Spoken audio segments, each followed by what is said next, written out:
This is the news that popped up today as they were recording, and I promised we would return to Ghost of Tsushima, and it's because of this reason.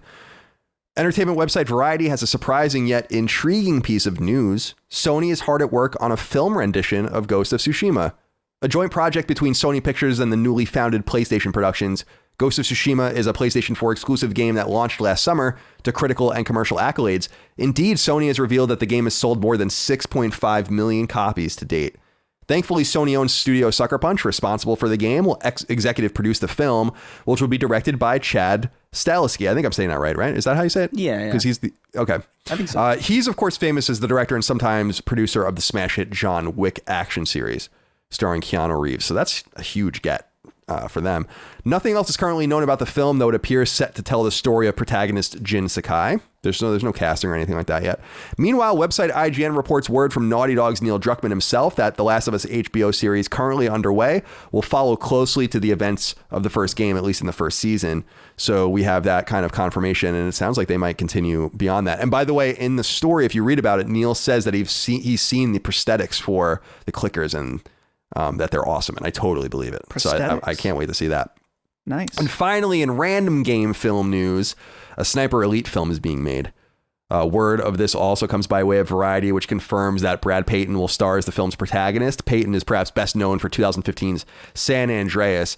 As for Sniper Elite, the series has surpassed 30 million copies sold and has been developer Rebellion's bread and butter since the series debuted in 2005 on PlayStation 2. They also do the Zombie Army games, which are very popular.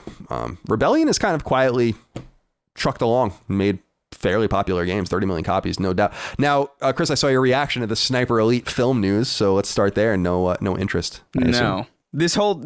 All of this is dumb. Like, I hate all of this. You're gonna make a movie telling the story of the protagonist of Ghost of Tsushima, the story that we presumably played through already, right? And this is going to be a film or a show. What is it? A movie? This is so you're talking about Ghost of Tsushima is going to be a film. Okay, so a film based on a game that's based on samurai movies, basically, is what we're getting. We're just going full circle. That's actually a really good point. It's a snake eating itself at this point. It's like, yo, we don't need movies. Give me a Tetris movie at this point. You know, why not? I'm sure they want to. I'm pretty sure that that might have been licensed. I think it definitely was. I think they actually did greenlight a script to a Tetris movie at some point, and it's never seen the light of day. That's completely it's impossible. I don't even understand how that's possible. But I just don't get it, man. That's a really great point that it is a game based and inspired by samurai films, which will then become a samurai film. I'm actually a little more concerned about just how quickly they're doing it. Like, why? Like, can't Ghost of Tsushima just rest for a little while? You know, let them make a sequel and like chill for a little while. Well, Dustin, what do you think? I guess I'm a little bit of a curmudgeon about these things. So it's very clear at this point that Sony is all in on movies and TV, right? And I'm just was thinking about like, why? What was the indicator that they're like, this is the moneymaker, this is the next step? Was it, I mean, surely it was too recent, but I'm like, is it because Sonic the Hedgehog did so well that people are like, video game movies are a viable option now? It seems weird that they didn't just try one movie first or one thing. It's like, no, this is a clear initiative. This is a big deal. We have multiple things lined up. Sony, and specifically, you know, their PlayStation arm, they see this as a viable thing going forward. And who knows, maybe the three of us, despite the fact that none of us really want any of these things, there's a high possibility that we're going to be dead fucking wrong and that these are going to do gangbusters. And, you know, who knows? Then they'll just double down even more on movies, or, you know, it could be a train wreck. I don't know. More and more, I will say I think that they are doing the right direction. The fact that you have the developers of these games and the creators directly involved, that's at least a step in the right direction. But like Chris said, it's like, but why? Why? Like, especially with Last of Us and Ghost of Tsushima, they're so story driven. It's like, are we just gonna watch it in a different way, only it's real people instead of computer generated graphics. Like There's literally a Kurosawa mode in Ghost of Tsushima to make it look like a samurai film. Like, I don't know what, like, it just seems redundant to me to go after even just specifically just you could make, you know, movies and TV off of games, but just like the idea that it's based on not only these really story driven games, but based on the story driven parts of these games that we've already seen before and communicated, I think, more effectively in the mediums that they originated. I just don't see the purpose. But, you know, I guess they must be doing some research that shows them that people are interested in this. Maybe they can do it in such a way that they can put just enough money in that they can probably make a profit, because I doubt any of these things are going to be particularly huge. You know, this isn't Fast and the Furious. Like, Ghost of Tsushima is popular, but it's I don't think anybody's going to, I don't think this is going to explode in the cinema community in any real way. But, you know, maybe if they can get Scarlett Johansson to play Jin Sakai. Oh shit! Wasn't there? What did she do that was controversial? She played the Ghost in Shell. Oh, Ghost in the Shell, right? So I think the only strategy here is actually working in the reverse, that they're trying to get people that watch movies to play games. And I understand this sort of thing to say, like, oh, I really like Last of Us, or I really like Ghost of Tsushima, and so we'll acquire those people and bring them to the PlayStation. It's interesting. But I agree with you, Dustin, because I don't, it's unproven, so they don't know if it's going to work yet. And I think maybe they had thought that they would have figured it out by now, because Uncharted, I think, was delayed so many times.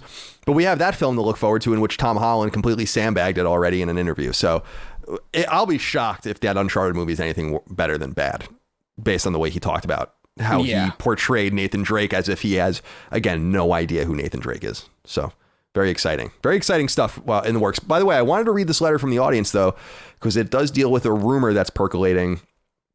Although I don't really know the provenance of the rumor, if it should be supported or not. Christopher Mindling wrote in, said, "Hey, compassionate Seaman, cunning Seaman, and daring D-Man. Have you been hearing about this live action Demon Souls movie in the works at Sony? It's absolutely blasphemy and totally counter to the Souls formula of finding the story not being told or shown. Enough is enough. The last thing I need to see is Tom Holland play it too cool or too macho as a knight who dies over and over again because he keeps fat rolling into Tower Knight. I love you guys and good day." Wow. I mean, it's an interesting question here. Now, Dustin, I got to direct this at you as a Souls fan.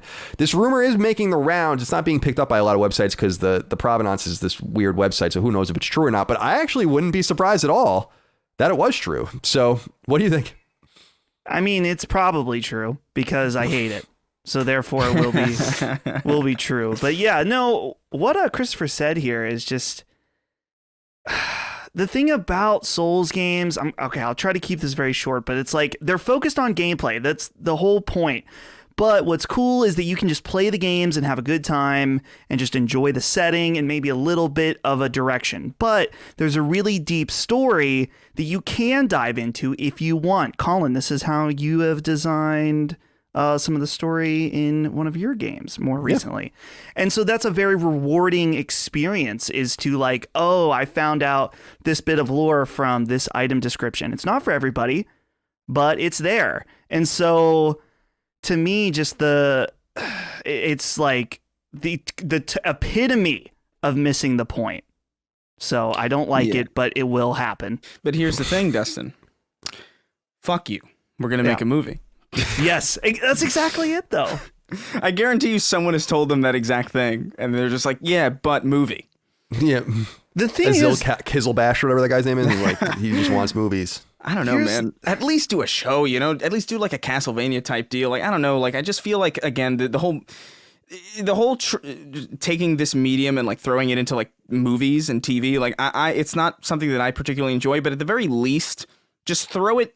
If you're going to throw it anywhere, at least throw it into the medium that is most compatible with it, which I think personally TV is. I think that's why Castlevania did so well. You know, I think that's why people are a little bit more excited about a Last of Us show than they would have been about a Last of Us movie. I think that's why a lot of these video game to movie adaptations kind of fall through, and when they do, they're just almost universally terrible. TV is just a more at-home place for this type of medium and this type of storytelling, and I think even a Demon Souls like kind of hands-off style of storytelling could work in a TV show if you wanted to do it.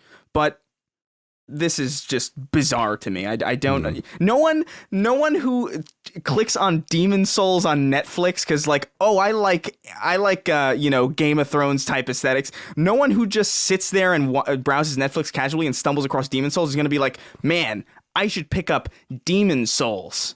And then they're going to be completely blown the fuck out by that video game. Yeah, like if they, true. That's a good point. Imagine that's your first video game. You're like, I've been writing video games off for too long. This show is really good. And then you play Demon Souls and then you kill yourself. Like, wow, this is what video games are? This isn't fun at all.